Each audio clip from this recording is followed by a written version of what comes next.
condolences, of course. Condolences, yeah, I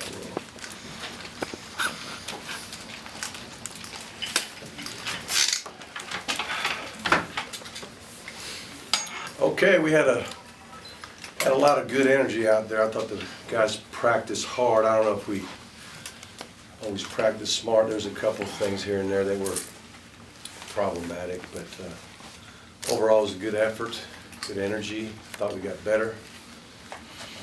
Just some things we got to continue to clean up. That's true. As many reps as you get in practice, they're not all going to be perfect, but that's what we're striving for.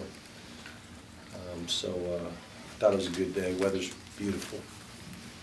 Here it's going to stay that way, which is nice. So with that, I'll let y'all ask anything you want. Things offensively or defensively that needed cleaning up? Well, everything we do. If you have as many reps as we have, you make mistakes, you correct. Sometimes you correct them on the field when you see them, and sometimes you correct them off of film.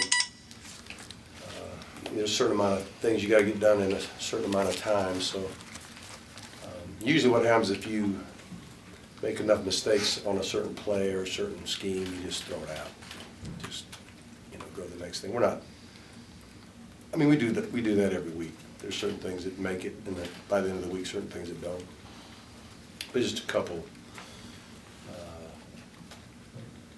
alignment issues that we just got to get cleaned up offensively, and a couple things in the special teams we got to get better at.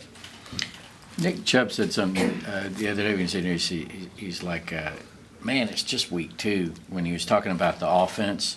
A lot of people talk about the improvement between game 1 and game 2, but do you feel like that you're kind of at a juncture where you should see some kind of marked improvement, having been on the road, had a game at home? Sure. You're kind of into it now? I know we're going to get better. Not perfect by any means, but it's not like we're inept in any way. You can't have over 400 yards of offense and say it was an awful day. Just we'll be fine. Reggie Carter wasn't out there when you were at OC. Yeah, Reggie's did not practice today. Is it the shoulder? Yeah. Again? Is this a chronic thing or? I get it comes and goes.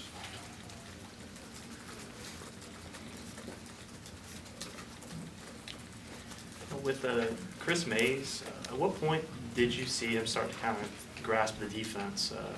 Was it sometime in the spring?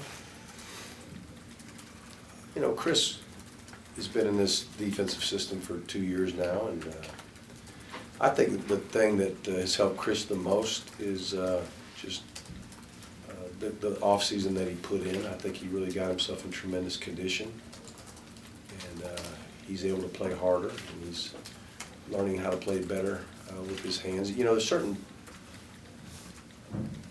responsibilities that down linemen have. They have to control certain offensive linemen, and sometimes you may play perfect and no one notices it. We had Sullivan. Who was Sullivan? We had way back. Jonathan. What's that? Jonathan Sullivan. Sorry, Jonathan. Sully, we used to call him Sully, but he was the 8th pick of the draft or something. And a lot of people are thinking, man, he's having a bad year, because that senior year he didn't have a lot of tackles or sacks or this or that. But people understand the value of those big men being able to make double teams and let your linebackers make all the hits and things like that. But Chris he's made more plays, which is good. You got to whip somebody up front to make a play at that position. Sometimes you got to whip 2 people. But he's really coming along. Hopefully he'll keep going. With John Atkins next to him, do you like the size that those guys bring to your interior? Yeah, John's a big man, and he's a very athletic guy. He's in good shape too. I think that, and he's learning how to play the position as well, using his hands, and it's more than just a guy who's big and strong and all that kind of stuff. It's a guy starting to understand better what to do and how to do it. He's coming along as well. Can't help but notice a lot of double tights so far on offense. Is that a shoddy thing, or is that a personnel thing? That's just where you at? Part of it, game 1, Louisiana at Monroe, when you went two tights like that, two tights, two backs, it kind of simplified what they did. When you watched film, you kind of knew where they were going to line up. In just about all your other sets, there's so many variables.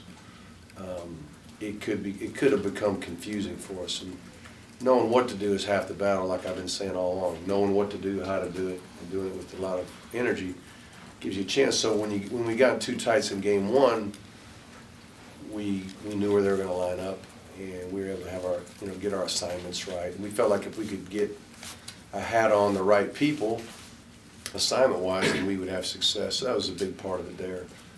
And I don't think we ran it quite as much second game, but there was a couple times in the game where the one time we were backed up inside the 5 and trying to knock it out, we got to do a bigger set there, but we didn't spend as much time in it the second game as we did the first game. Coach, yesterday in a press conference, Steve Spurrier said that he considers Georgia a rival, but he's not sure Georgia considers South Carolina a rival. Do you consider South Carolina a rival? Everybody in the East is a rival to me, but yes, I think if you look at the state of Georgia, most people from North Georgia want you to beat Tennessee the most. If you're on the west side, Auburn wants you to beat Auburn. If you're South Georgia, they want you to beat Florida. Over towards South Carolina, they want you to beat South Carolina, and everybody agrees that Georgia Tech is the one that everybody wants as well. So, yeah, I just think there's certain areas of our state that consider one game more important than another one, but we do have a lot of rival games, and a lot of it is because people are just very close to our border, and we have a lot of recruiting battles, and then there's a lot of history too. You play 60, 70, 80, 100 times sometimes with some of these people. You're bound to have some, some feelings that make it more of a rival game.